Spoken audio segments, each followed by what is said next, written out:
আলহামদুলিল্লাহ। বিশ্বনবী জনাবে রাসূলুল্লাহ সাল্লাল্লাহু আলাইহি ওয়াসাল্লামের প্রতি দরুদ আমরা সকলেই বলি সাল্লাল্লাহু আলাইহি ওয়াসাল্লাম। মহতরম আজিজ ও দোস্ত বুজুর্গ ভাই ও সাথী, আমি পবিত্র কোরআনে কারীম থেকে একটি আয়াত তেলাওয়াত করেছি, সূরা আহজাবের 36 নম্বর আয়াত। আল্লাহ তাআলা বলেন, ওমা কানা লিমুমিনিন ওয়ালা মুমিনাতিন।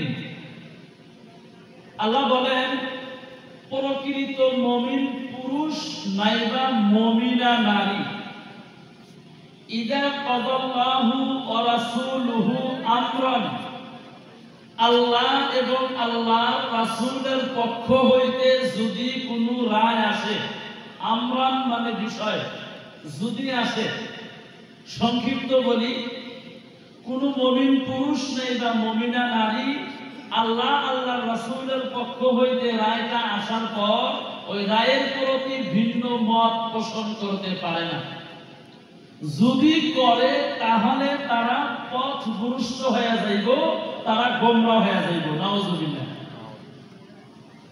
আমার বন্ধুগণ, তো মুমিন পুরুষ নাইবা মুমিনা নারী, কথাটা ভালো করে বোঝার চেষ্টা করবেন, শুনবেন। বলছেন কি আল্লাহ, মুমিন পুরুষ নাইবা মুমিনা নারী আল্লাহ আল্লাহর রাসূলের পক্ষ থেকে রায় আসতে অমান্য করতে পারে না। তাহলে মুমিন কারা? মুমিন কারা? আল্লাহ এই কথাটাও পবিত্র কোরআনে কারীমের মধ্যে জানিয়ে দিয়েছেন। আল্লাহ বলেন, ইন্নামাল মুমিনুনা আল্লাযীনা আমানু বিল্লাহি ওয়া রাসূলিহি সুম্মা লাম ইয়ারতাবু ওয়া জাহাদু ফি সাবিলিল্লাহি বিআমওয়ালিহিম ওয়া আনফুসিহিম। জোরে বলেন সুবহানাল্লাহ। আমার বন্ধুগণ, মহান আল্লাহ তাআলা বলেন, মুমিন হলো তারা, ইন্না মানে বেশক, অবশ্যই, আসলেই, ইন্না অবশ্যই, আল মুমিন তারাই মুমিন, আল্লাযিনা যারা আমানু ঈমান এনেছে, বিল্লাহ এক নম্বরে আল্লাহ রাব্বুল আলামিনের প্রতি, ওয়া রাসূলিহি আল্লাহর প্রতি ঈমান আনার পর দুই নম্বরে ঈমান এনেছে আল্লাহ তাআলার রাসূলের প্রতি, তিন নম্বরে হলো আল্লাহ আল্লাহর রাসূলের প্রতি ঈমান আনার পর তারা কোনো ধরনের সন্দেহ করে নাই। তারা কোনো ধরনের সন্দেহ করে নাই। আমাদের মধ্যে অনেক মানুষ আছে সন্দেহ করে, আছে না? বহুত মানুষ আছে সন্দেহ করে।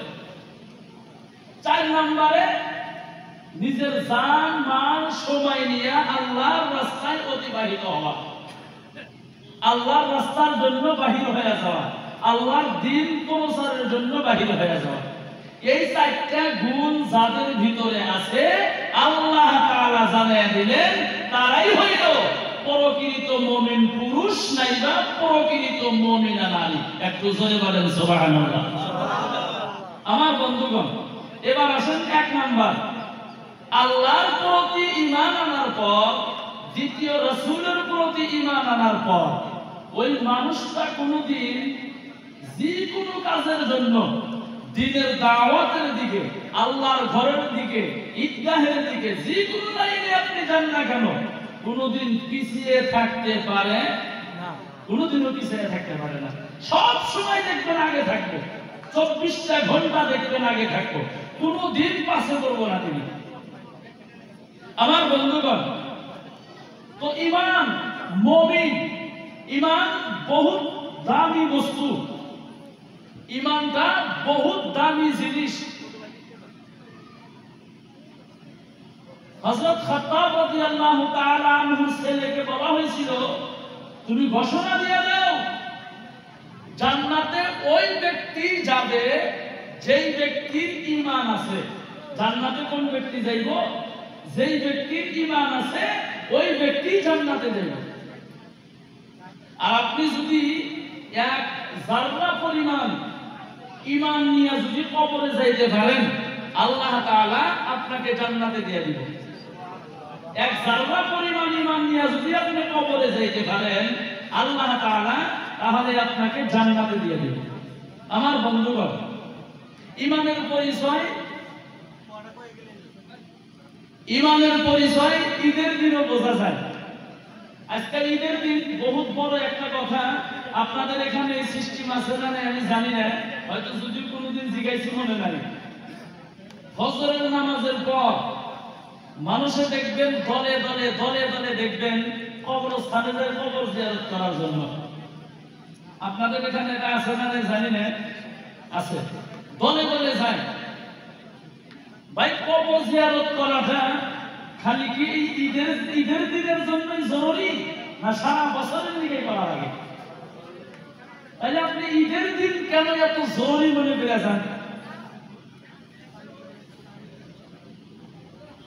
কবর জিয়ারত খালি ঈদের দিনই কেন করেন, অন্য দিন করেন না কেন?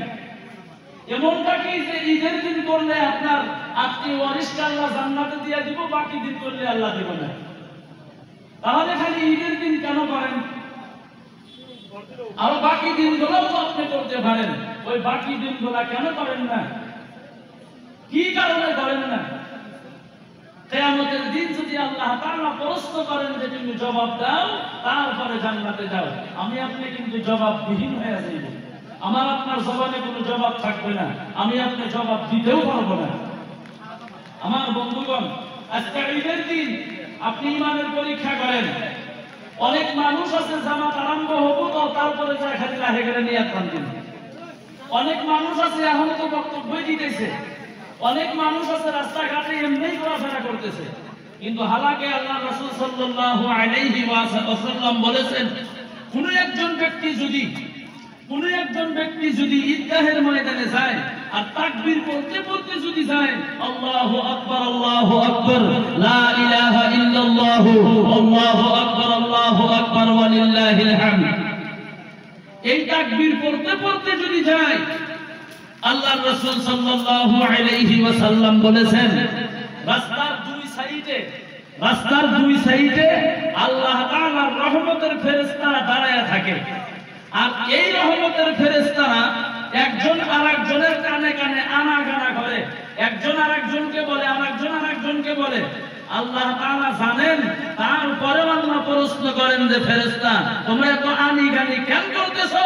ফেরেশতারা তখন আল্লাহকে বলে যে আল্লাহ, তোমার বান্দা ঈদের নামাজ পড়ার জন্য ঈদগাহের ময়দানে যাইতেছে, তাকবীর বলতে যাইতেছে, এই খবরটা আল্লাহ তোমার কাছে দেওয়ার জন্য আমরা কে আগে দিতে পারি, তার জন্য আনিগানি করতেছি। আল্লাহ তাআলা ডাক দিয়া বলেন যে ফেরেশতা তোমরা সাক্ষী থাকো, আমি ওই বান্দার পিছনের গুনাহ মাফ করিয়া দিলাম। আর লাহে কান সুবহানাল্লাহ। আমার বন্ধুগণ, আল্লাহ জানাইয়া দিলেন তোমরা সাক্ষী থাকো, আমি আমার ওই বান্দার পিছনের গুনাহ মাফ করিয়া দিলাম। কিন্তু আমরা ঈদগাহে কোন সময় যাই, কোন সময় আসি? আজকে তো একটা বাহানা তো করতেই পারবো আমরা, যে বৃষ্টির দিন রাস্তাঘাটে ভেদক প্যাক চলতে পারি না, জোরে হাইটে গেলে স্যান্ডেলের থেকে সিটটা প্যাকটা পিঠের মধ্যে লাগে, আস্তে আস্তে লেট হয়ে গেল, একটা বাহানা করতে পারতেছি আমরা। ভাই যখন শুকনা যখন থাকে তখন আপনি কি করেন? ঈদগাহে আসেন ভাই, আগে আসেন, সবের শেষে যান। হাদিসের মাফহুম, আল্লাহর নবী সাল্লাল্লাহু আলাইহি ওয়াসাল্লাম বলেন, কোন ব্যক্তি যদি ঈদগাহে সকলের আগে যায় আর নামাজ শেষে মোনাজাতের পরে ওই ব্যক্তি যদি সকলের পরে যদি ঈদগাহের ময়দান থেকে বের হয়ে যায়, আল্লাহ তাআলা ওই ব্যক্তি মরা পর্যন্ত দেরি ডাইরেক্ট জান্নাতে দিয়ে দিব। আরো জোরে বলেন সুবহানাল্লাহ। আমার বন্ধুগণ, কিন্তু আমরা ঈদগাহে আসতেই লেট করি, ঈদগাহে যাইতেই আমরা দেরি করি। আমাদের সময় নাই, আমাদের টাইম নাই, আমরা কামে ব্যস্ত, আমরা কাজে ব্যস্ত। ভাই ঈদগাহের ময়দানে আসার পর আজকে কুরবানি, কিছু সময় কুরবানির কথা আলোচনা হবে।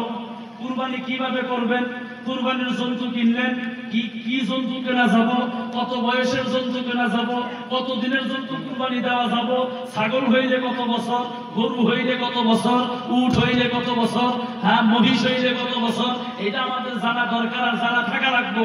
আর এই কথাগুলো আলোচনা হইতেছে যদি হয়, আপনি যদি শেষে আসেন একটা সামান্যতম কথা যদি একটা ছুঁইটা যায়, আপনি শুনতে হয়তো আপনি আসতে দেরি, তাই শুনতে আপনার ভুল হয়েছে, শুনতে পারেন নাই, এই কথাটা উল্টা হয়ে যাইব।